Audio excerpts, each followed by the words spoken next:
So it's 2 degrees here in Thredbo village, and we just reached here a few minutes back, and it's very cold at the moment, but we are just enjoying the sunlight.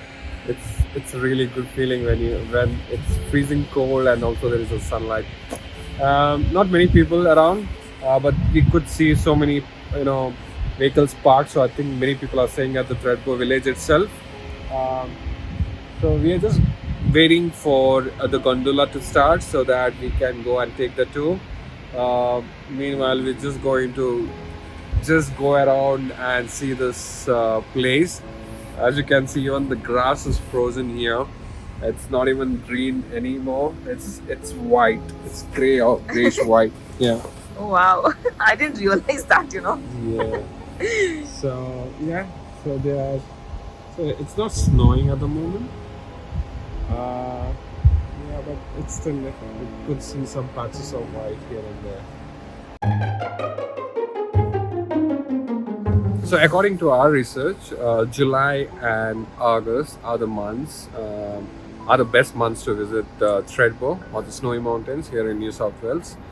Mainly because it snows during that time, and also sometimes it snows during the shoulder months as well, like June or even September. So do check it out before you come to the Thredbo. You can even go to the online website where you can see the Thredbo cameras. It's also you can see pressure snow cameras as well. So before you plan, just have a look at the snow cameras just to understand if it's really snowing or if there is enough snow or not. So according to us, July and August are the best months to visit. Last year I think we came here during July, I believe, and Yeah. this year we have decided, this year we are here in August month. And I think it might even snow during September, but again, it depends on the weather, obviously. So do check it out before you plan your trip to Thredbo or even Perisher for that matter.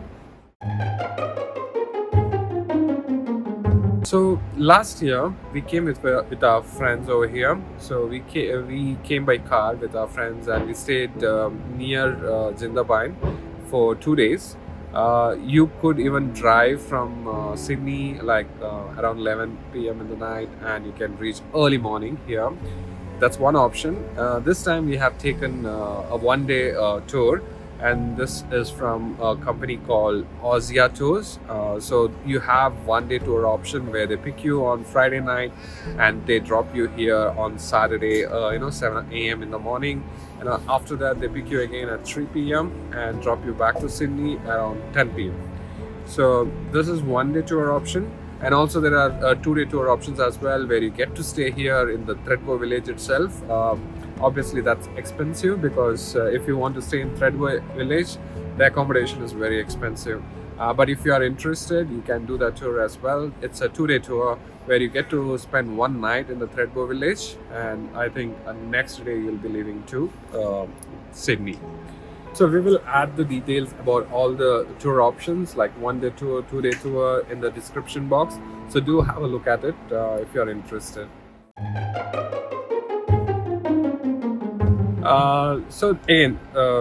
Regarding the accommodation, it depends upon your budget. If you want to enjoy the nature and be in the snow village, I would highly recommend you to stay in the Thredbo village itself. Also, it's good.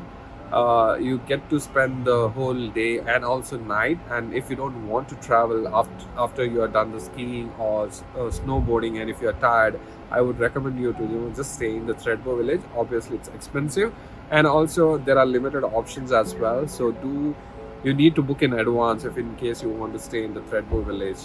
The next best option is Jindabyne.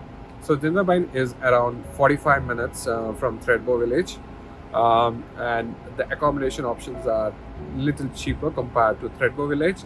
And the village itself, the Jindabyne itself is really beautiful. There's a beautiful lake, and there are so many restaurants around. So that's a really good option if in case you are looking for a cheaper option. And if in case you don't want to stay in Jindabyne and if you're looking for more cheaper options, then also you can stay in Kuma. That's near Jindabyne. I'm not sure about the exact distance as of now, but we will leave the details in the description box. So it depends on what exactly the activity you're planning to do in Thredbo. If you are just want to go around the snow, just see the village itself, then a very basic thing what you need is a jacket, which I'm wearing at the moment, and also a waterproof pant, and also the walking shoes. So you could hire this in and around Sydney, and also on the way to Thredbo, there are various shops near Zindabine, Kuma, and also there are options available in the Thredbo village itself. The one shop which we usually hire the jackets and the shoes, or even the pants for that matter is in Zindabine. It's a shop called Rhythm. There are a lot of options over there, and I think comparatively it is a little bit cheaper. So I would do recommend that particular shop. We will leave the details about that particular shop in the description box.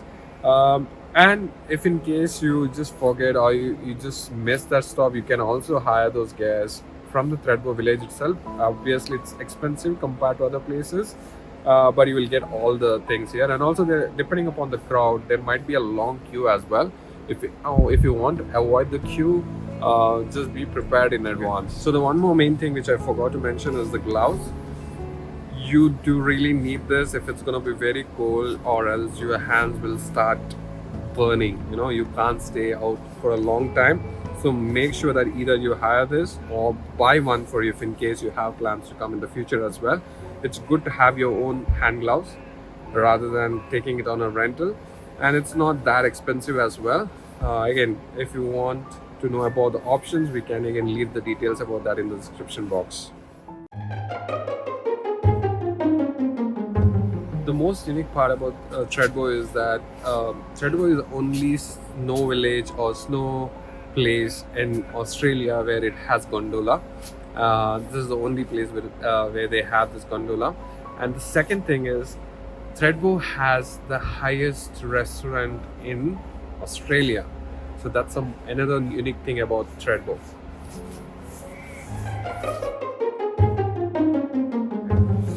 So how you can book a gondola pass?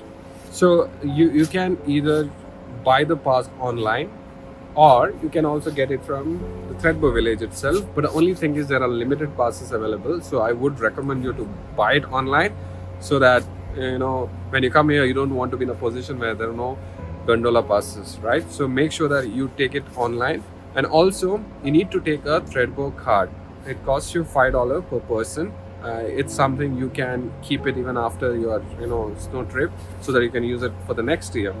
So make sure that you keep that safe, so that you can reuse it when you visit the next time or a year after that.